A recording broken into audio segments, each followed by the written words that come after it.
Y este movimiento horizontal, ¿ya?, tiene que ver con mi propio ser, con lo que continúa a mi propio ser, que es el otro, y a ese otro lo encuentro en la familia, la sociedad, la naturaleza.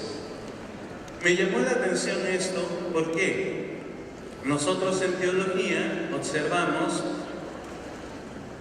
la salvación como un proceso ascendente y descendente, ¿ya? Nosotros recuperamos esa nueva humanidad gracias a la gracia que recibimos del Padre en la persona de Jesucristo. Entonces, ¿qué sucede aquí? Recibimos una gracia que se ha dado en el transcurso de la historia. Por eso dice, no nos olvidemos de nuestra historia, de todo el caminar que ya venimos haciendo. Esto no es nada nuevo. Y eso crea una nueva humanidad. Hay un teólogo, Bernard Sesbue, que habla de 14 modelos salvíficos. Y a mí me llamó la atención que el Papa Francisco habla mucho sobre el proceso de reconciliación. O sea, yo en el movimiento horizontal tengo que estar reconciliado con mi ser, con el otro, con la familia, con la sociedad, con la naturaleza, y eso me devuelve a este sentido ascendente y descendente del proceso de salvación. Y aquí acuña un término importante que se llama esperanza. Dice, la más pequeña de las virtudes teologales tiene un proceso interesante para el camino de salvación. Cuando dice, educar es volverse a poner en camino, hacer esperanza, me llamó mucho la atención. ¿Por qué? Porque reconciliarse significa tener esperanza de, Aquí tenemos los 14 modelos salvíficos y Francisco habla sobre la reconciliación. Interesante, a mi modo de ver, desde el aporte teológico. ¿Qué más podemos observar en este proceso? Primero, hay que distinguir, ¿sí?, qué es liderazgo de liderazgo pastoral. Aquí coloco algunas distinciones. Trabajo con equipos, directores, personas, y me he enfocado mucho en hacer potenciar el liderazgo. Pero cuando descubro el liderazgo pastoral desde la pedagogía de Francisco, me doy cuenta de algunas diferencias claves. Por ejemplo, un líder natural es quien sabe, imparte algo, pero desde cómo lo sabe. En cambio, un líder pastoral es quien imparte con su vida lo que sabe. Es muy distinto. Cambia la figura. ¿Qué más? El líder natural observa las competencias de sus colaboradores. Un líder pastoral observa los dones y talentos de sus hermanos. Vuelve a cambiar el entorno, la figura del líder. Otra, el liderazgo, un líder parte de un paradigma, pero el liderazgo pastoral, desde esta pedagogía, parte de una verdad, que es la verdad de fe. ¿Qué más? El líder parte de un conocimiento y experiencia para solucionar los problemas, pero un líder pastoral tiene inspiración y gracia para resolver los problemas. Cuando armaba esta presentación decía qué interesante sería trabajar con los equipos directivos un proceso de pedagogía desde la visión del Papa Francisco. ¿Por qué? Porque cambia la orientación del liderazgo. Para equipos de alto rendimiento puede funcionar muy bien. Un líder normalmente tiene una relación de poder, está empoderado. Si es un director, la promotoría lo escoge para realizar una función. Pero un líder pastoral tiene una relación de humildad. Empieza de abajo a construir el proceso educativo. Un líder busca acciones individuales. Un líder pastoral buscará acciones para la comunidad. Y esta que me parece muy clave, un líder asume la responsabilidad de sí mismo para los demás. Un líder pastoral asume la responsabilidad del otro para la salvación.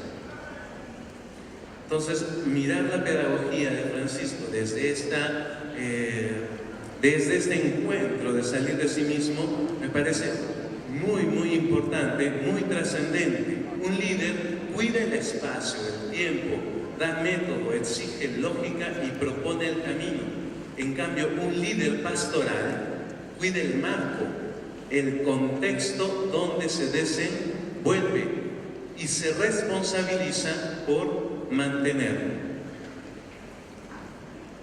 Por último, un líder acompaña y guía en el camino que encuentra y cree que es correcto. Pero un líder pastoral acompaña y guía en el camino. Uy, se repitió aquí. Aquí se repitió, sorry. Un líder pastoral aquí acompaña y guía en el camino, pero se vuelve a poner en camino.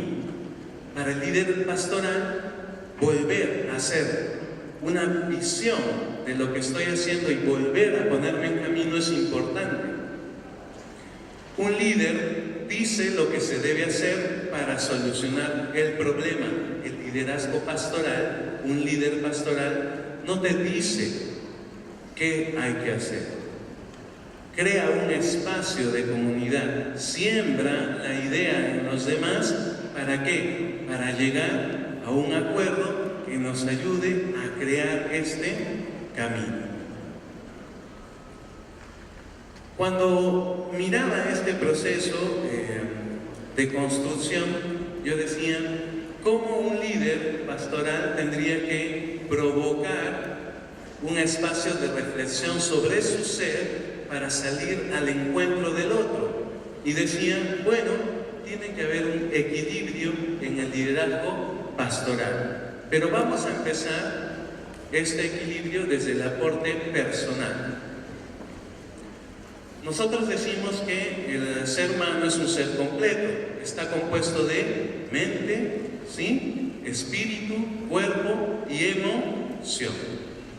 Resulta que últimamente nos hemos enfocado mucho en la mente. Tienes que estudiar, tienes que hacer esto, tienes que sacar tu maestría, tu doctorado, etcétera, etcétera. Pero no nos hemos enfocado en otras prácticas. Por ejemplo, en el colegio, ¿cómo enseño a gestionar el enojo en un niño? Entonces, resulta que nos hemos olvidado de aspectos que tienen que ver con el ser completo. La emoción, ¿cómo hemos enseñado a vivir una inteligencia emocional, por ejemplo? ¿Cuáles son los espacios que tenemos? ¿Cómo hemos enseñado a crear hábitos, a hacer acciones, el cuerpo? Entonces, vivir en equilibrio, o sea, vivir en estos 4 espacios, ya nos va a permitir lo siguiente: vivir los 4 impulsos básicos, todos los conocemos, que son gozar, recibir, dar y crecer. ¿Qué más? Nos van a permitir entrar en un espacio de felicidad, de equilibrio, de coherencia y de trascendencia.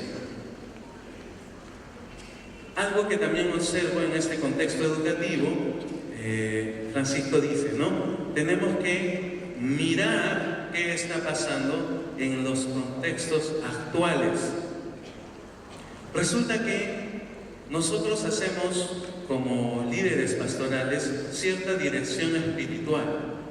Pero cuando nosotros no formamos este ser completo, las personas salen en su búsqueda, ¿ya? Y encontramos muchas nuevas metodologías para ir en búsqueda. Si yo quiero, por ejemplo, sanar las dolencias del cuerpo, voy a ir a la medicina tradicional, alternativa, ¿no es cierto? Tengo que saber dormir mis 8 horas, alimentarme, hacer deporte, ¿sí? Pero ahora hay nuevas tendencias en el contexto. Por ejemplo, se habla de cómo trabajar tu entorno.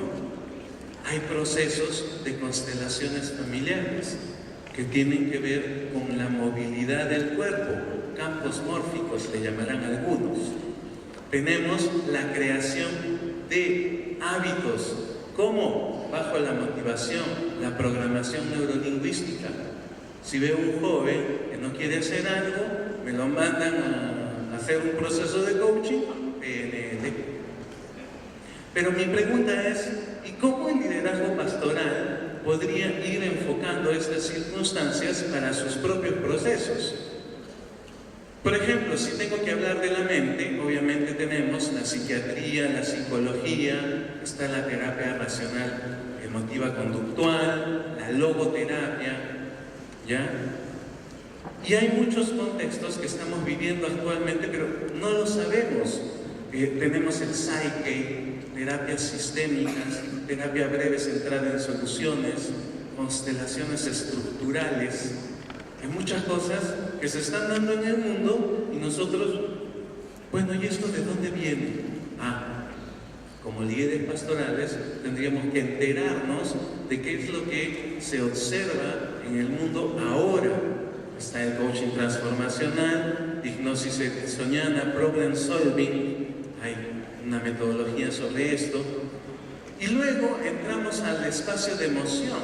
Cuando la gente quiere sanar su emoción, dice, ¿y ahora qué hago con esta emoción? ¿A dónde voy? Bueno, está la psicología, terapias del perdón, gestal, algunas otras terapias, coaching ontológico, Theta Healing, epigenética, emotional freedom technique, por movimientos, la